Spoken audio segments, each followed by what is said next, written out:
সকালে যদি দুধ চা দেয় না করি না তখন কি গেঞ্জি অনেকগুলো যে করে এখানের ওয়েদারে এরকম ঠিক ঠিকানা নেই কে আবার অনেক ঠান্ডা বাচ্চাগুলো অসুস্থ হবে সকালে বৃষ্টি হয়েছে আমার মনে হয় রাতেও হয়েছিল বলতে পারি না আল্লাহ সবার ঠান্ডা লেগে গেছে মানহাও বলতেছিল যে ওর নোজ ব্লক হয়ে গেছে এই বৃষ্টিতে গাছগুলা আবার ভালোই বড় হবে আর মাশাআল্লাহ মাশাআল্লাহ সবাই মাশাআল্লাহ বলবেন কি সুন্দর লাউ হয়ে আছে এগুলো মনে হয় সবগুলো টিকবে ইনশাআল্লাহ আল্লাহ যদি রিজিকে রাখে মনে হচ্ছে আর কি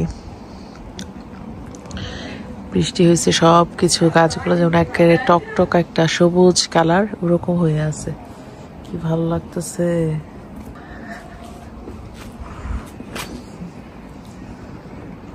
এই গাছটা ভালোই ছড়তেছে মাশাআল্লাহ এখনের পাতাগুলো আবার মানে খেতে মজা আর কয়েকদিন পরে পাতাগুলো আবার অনেকদিন হয়ে যাবে যে সে তখন আর এত মজা লাগবে না পাতা গজাচ্ছে যে সেজন্য একটু ভেন্ডি নিয়ে নিয়েছি এটা একটু ভর্তা করবো ভাবছি তাই অল্পই নিলাম কেটে নেই তারপর সেদ্ধ বসিয়ে দিব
আস্তে সেদ্ধ হোক আমাদের এখানে জোহরে নামাজের সময় হয়ে গেছে এই যে পানিটা কিন্তু একদমই শুকিয়ে গেছে একটু পোড়া পোড়া করবো পানি একদমই পানি থাকা যাবে না তাহলে দেখা যায় যে খেতে ভালো লাগে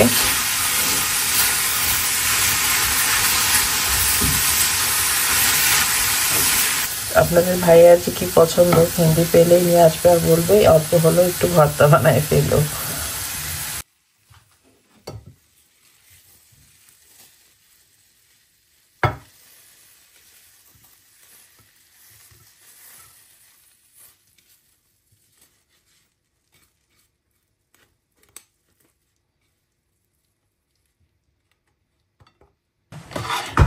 মাস আসছে ওদের জন্য একটু আম কেটে দিই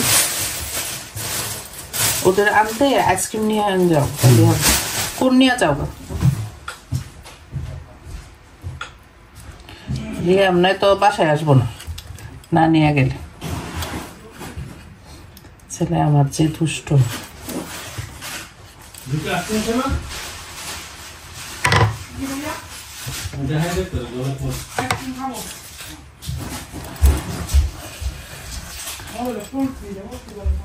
কুলফিটা মজা আছে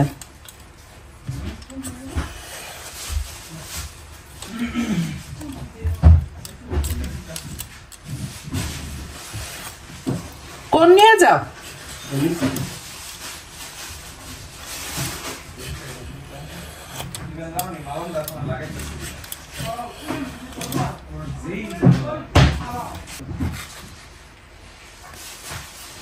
নরম বেশি লম্বা লম্বা করে কেটে দিই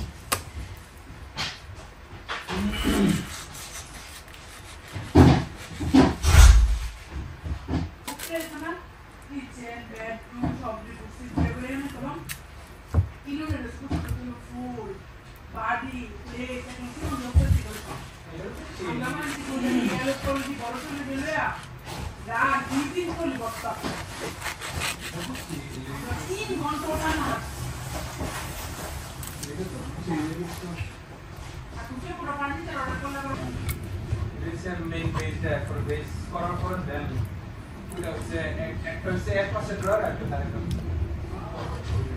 সবাই মালা মেরে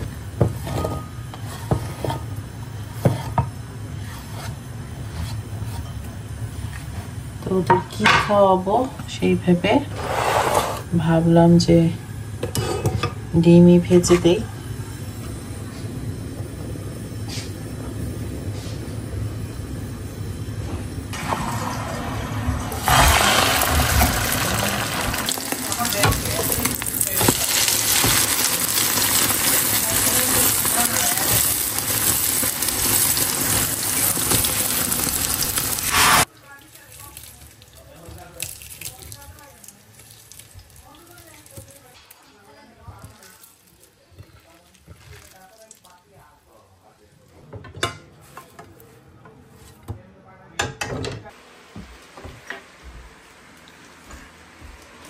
এগুলা যে প্যারা তোমার ভাইয়া রাগই করে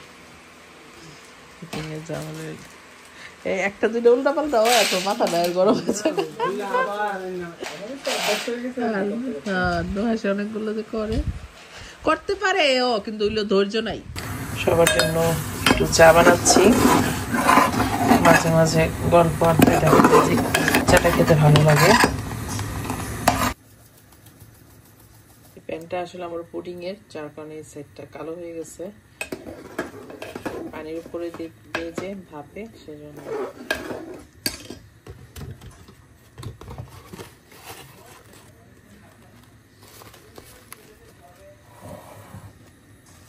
একটু কড়া করেই চা বানাই।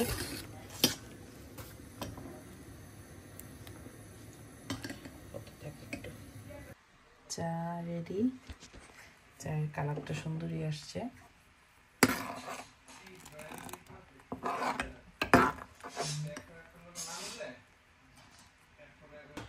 চা রেডি।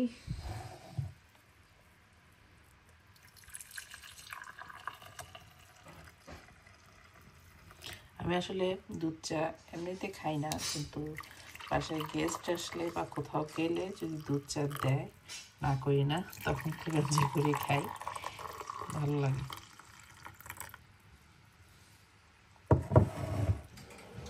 বিস্কিটটা আবার চায়ের সঙ্গে বেশ ভালো লাগে।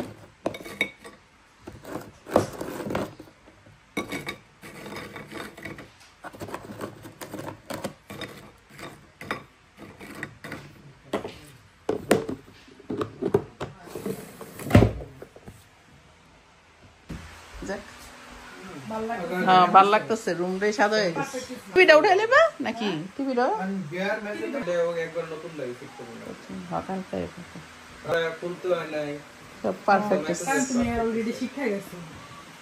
যা শিখছো ভালো হইছে। ফুলন না দিতে না লাগানো দিতে। ফুলন লাগছে, লাগান লাগছে না আর আবার নোয়া সে উড গ্লো দিছে, এমন গ্লো দেয়া দিছে আমার এটার মধ্যে মনে করো খুলতে গেলে দেখো কাট ভেঙে গেছে, কিন্তু ওটা লোহা বানা খুলে। যাক, থ্যাংক ইউ।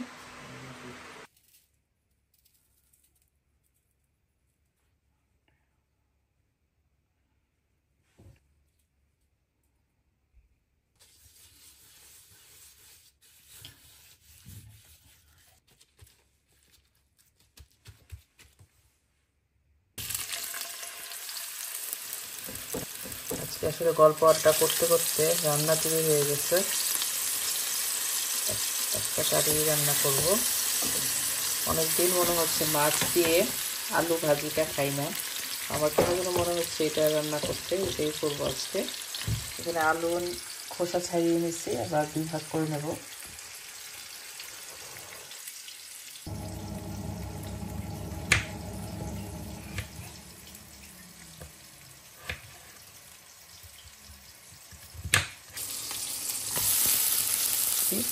তেলটা একটু কমই দিলাম, কারণ মাছ থেকে তেল দিব, মাছের জায়গায় তেল দিতে ভালোই।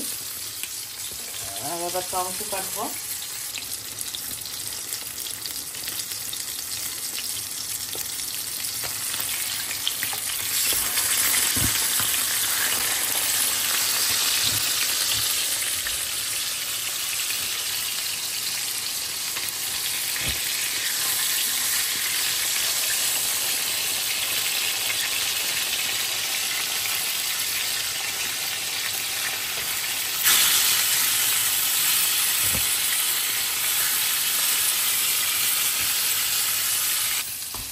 একই সঙ্গে টমেটোটা ভেজে নিচ্ছি।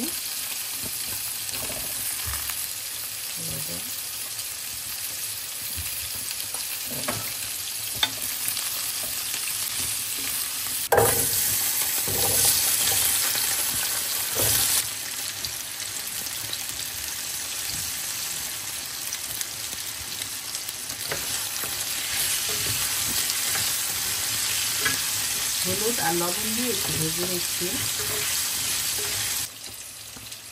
পাঁচফোড়ন আমি গ্রাইন্ড করে রাখছিলাম হালকা ঠান্ডা করে, সেটা দিয়ে দিচ্ছি। একটু চেঞ্জ করে আজকে লাল মরিচের গুঁড়ো, হলুদের গুঁড়ো, ধনিয়া, জিরা, বাস এইটুকুই। পানি,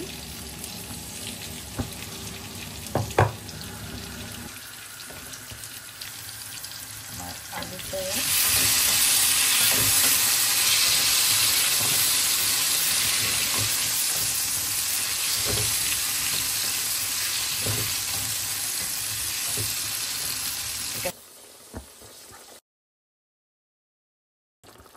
কি জানে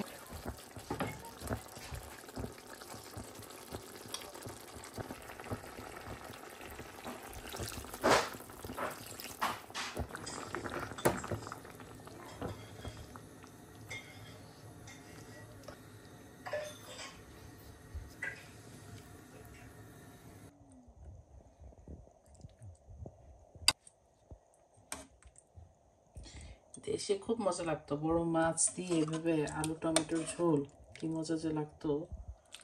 যদিও এই আলুটা দিয়ে ভাল লাগবে, কারণ আমি এই আলুটা একটু শক্ত আলু, আর নয়তো এখানে অন্য আলু নরম, বাচ্চাদের খাওয়াবো তাই নিলাম। রাতের বেলা ভালোই লাগছে, একটু ঠান্ডা ঠান্ডা বাতাস। সারাদিনের ব্যস্ততা শেষ, রান্না বান্না শেষ, খাওয়া দাওয়াও শেষ, এখন ঘুমাতে যাওয়ার পালা। আশা করি আমার রান্না বান্না সারাদিন ভালো লেগেছে, আর ভালো লেগে থাকলে অবশ্যই সবাই কমেন্ট করবেন, আমার পাশে থাকবেন। আগামীকাল ইনশাআল্লাহ চলে আসবো নতুন কোনো ভিডিও নিয়ে। সেই পর্যন্ত সবাই ভালো থাকেন, সুস্থ থাকেন। আল্লাহ হাফেজ।